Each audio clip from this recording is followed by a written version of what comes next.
Joining us in the studio this morning is Kathleen Blanchard. How are you doing today? Good, how are you? I'm doing great. Thank you for being here. Absolutely, thanks for having me. Yes, this morning we are talking about EscanaBOO. And what is EscanaBOO? So EscanaBOO is a craft and vendor festival that we're having next weekend at the State Fairgrounds at the Ruth Butler building. So it's going to be Friday, October 18th from 3 to 7 p.m. and Saturday, October 19th from 10 to 5 p.m. And we have all sorts of fun going on. We have a scavenger hunt, we have a costume contest going on, as well as over 100 different craft and vendor people that will be there. From, we have so many people with so much talent, so I think it's going to be fun. We have Kathy Lepisto, who's out of the Bakery Barn in Rock, and she has the best cardamom bread you've ever tasted. It's like Christmas in a loaf. And we have like Julie Buchholz, who is from Brimley. She's coming. She makes things she finds off the shores of Lake Superior, but is also a new published author and just received the Own Voices, Own Stories reward for her book. But just so many different people and things we have going, and I think it'll be a really fun day. Yeah, and it sounds like they're coming from all over to EscanaBOO. And why is it important to get all these artists of different kinds of art together in one place for people to check out? I just think, obviously they bring a bunch to the community. Everyone's coming, they're staying at the hotels, they're going out to eat.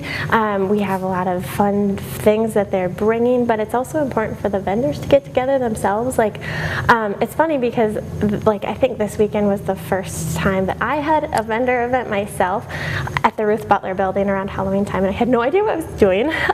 First of all, I had to bring my little boy, who was 6 months old at the time. I was all the way in the back of the building.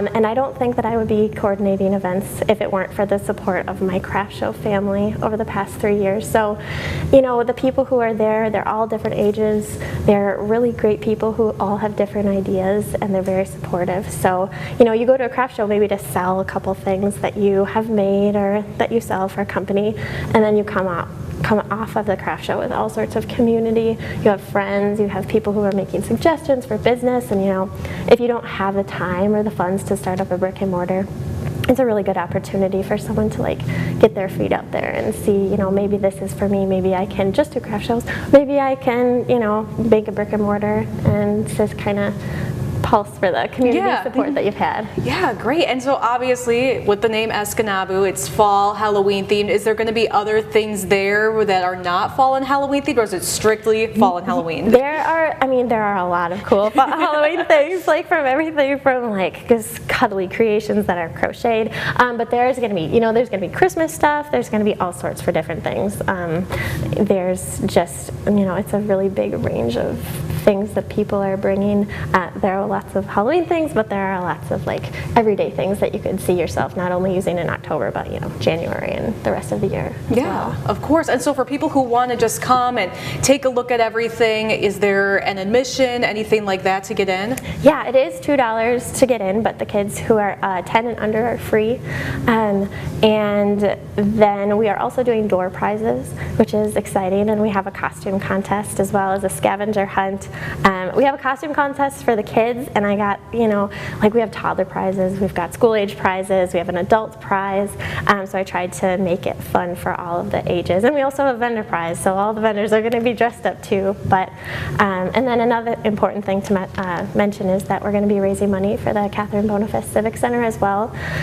Kim Peterson, who's the recreation director there, she does such a phenomenal job.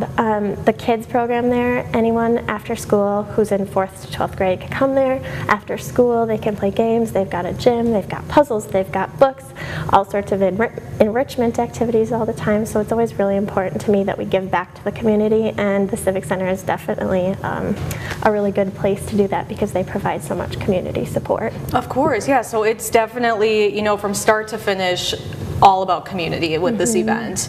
So is there anything else you'd like to add that I didn't ask you? I don't think so.